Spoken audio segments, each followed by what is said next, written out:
What's going on, everyone? Today we're going to be making some unlimited coins using some macros. Let's get started.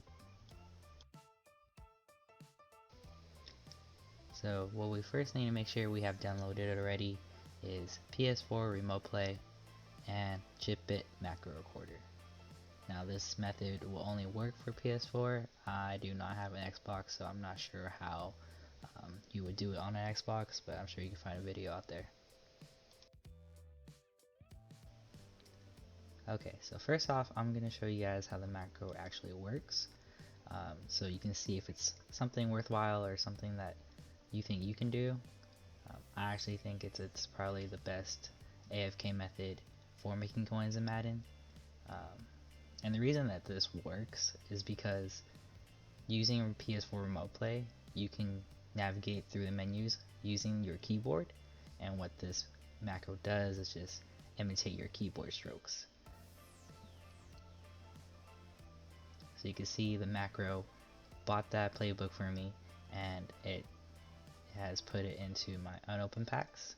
I have a two-part macro right here, where the first part is where you buy the book, and then the second part is where you open up the books, because the most efficient way to me is that you buy up everything with your training points, and then you go ahead and open those up, and then when those open, they'll get sent straight to your item book, and then you can quick sell from there. I think it is the most efficient way. If you want to go ahead and create a macro to try and do the whole process all at once, you can. I just know with macros, the more complicated it is, the more chance it has for making errors and potentially stopping or causing you to buy things or do things that you don't want it to. And if you aren't familiar with the Alt Playbook Method, just a quick run through on how it works is that training points are now really cheap.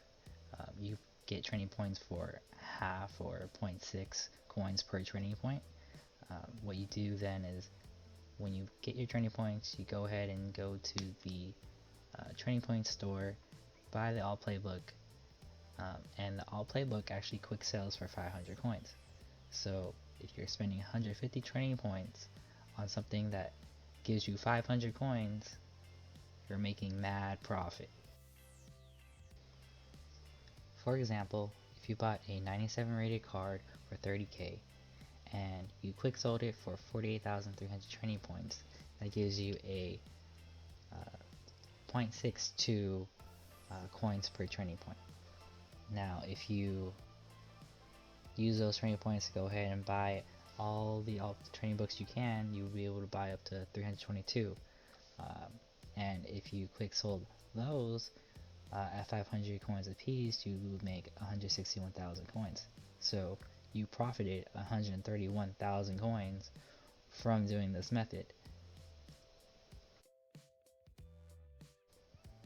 Okay, so what you need to do is first you need to navigate to this screen, the training currency screen in the store.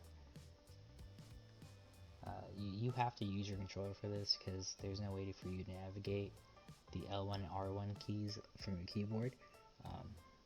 But from here, we look at JitBit Macro Recorder. So here, we have this record button right here, and what that does is that it records as soon as you press it, all your keystrokes. So let's go ahead and try to show you what that looks like. So right now it's recording my mouse movements, it's recording my click movements. If I click here and I press right on my keyboard, going all the way to the right, it'll record all those keystrokes. It'll record my enter, press up, enter, wait a little bit, and it's recording those delays.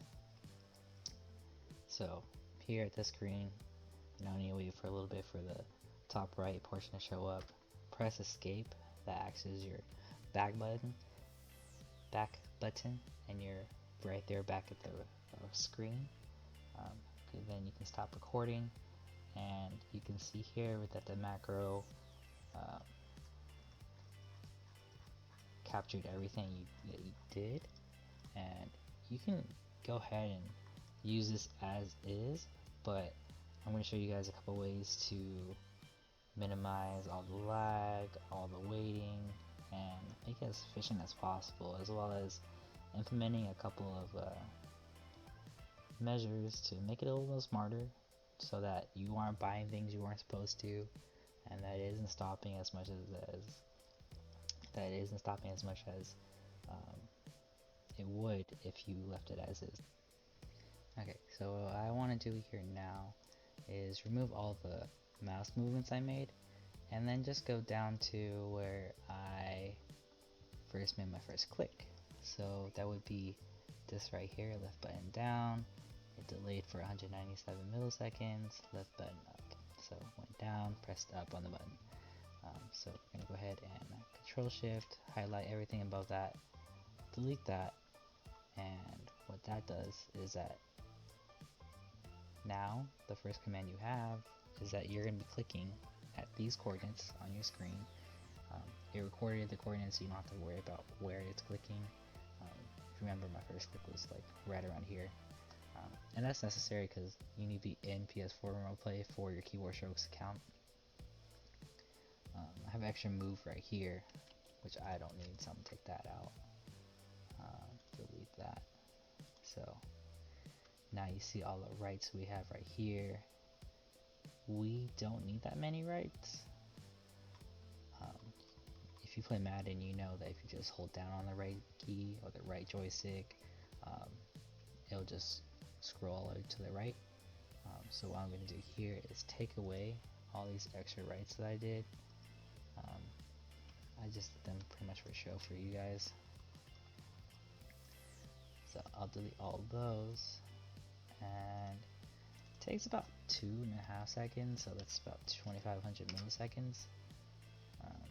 It may vary for you to go all the way to the right. So what are we doing here? So let's see.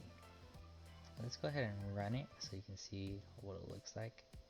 So if I run it, pressed onto the remote play, and then we went all the way right. So stop that. Now you saw that it delayed for a little bit longer than we wanted to, so we're going to change this down to 2000 milliseconds for the delay after we press right for 2500 milliseconds. Right after that we press enter, and that's going to get us to this screen. That screen takes a second, maybe a little less to pop up, but we're just going to leave it 1353. That's fine.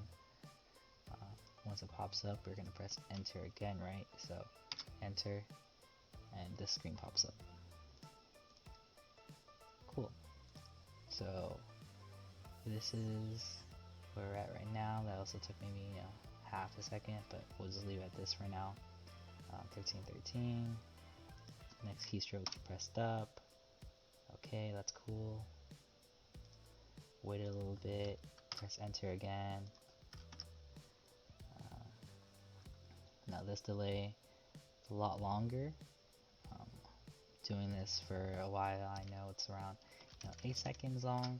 So after 8 seconds, 7 to 8 seconds, this portion of your screen should appear, and that's when you know that you can go ahead and exit out and go back to the beginning. Now if you're selling stuff like this, you'll see that your coins will pop up, and I'll show you later how I put in something to account for this extra pop-up menu. If you don't want to add that in, you don't have to. You can go ahead and just clear out your queue for your auction house, so you don't have to have anything selling at that time while you're running this macro. So yep, we're back here at the beginning. Now when you have this final escape button, that you really want to have a delay here, because that gives you time to go from that last screen, gives you time to load up your new menu, and here we're going to go ahead and take out all of these extra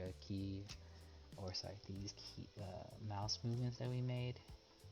Delete all those. this is our cleaned up version, so it's a lot less messy than it was earlier. It works as is. Let's just play it through one time and you'll see.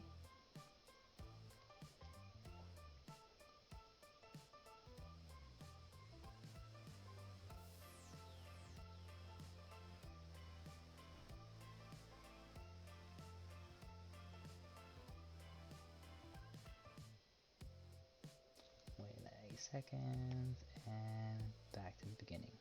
Cool. Now, if you remember in the beginning of the video, I said that this was a two-part macro. This is the second part of the macro. This is the part where you would go to your unopened packs, and this would open up those packs and get that Alt Playbook into your item binder.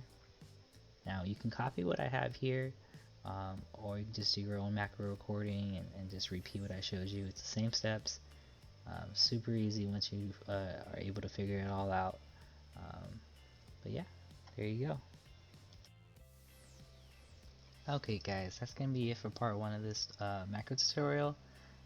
In part 2, I'm going to go more in depth into how you can add images into the macro to make sure that it acts as a safeguard and doesn't buy things that it's not supposed to, and that the macro runs as efficiently as possible. Thank you guys for watching. Y'all have a good night. Peace.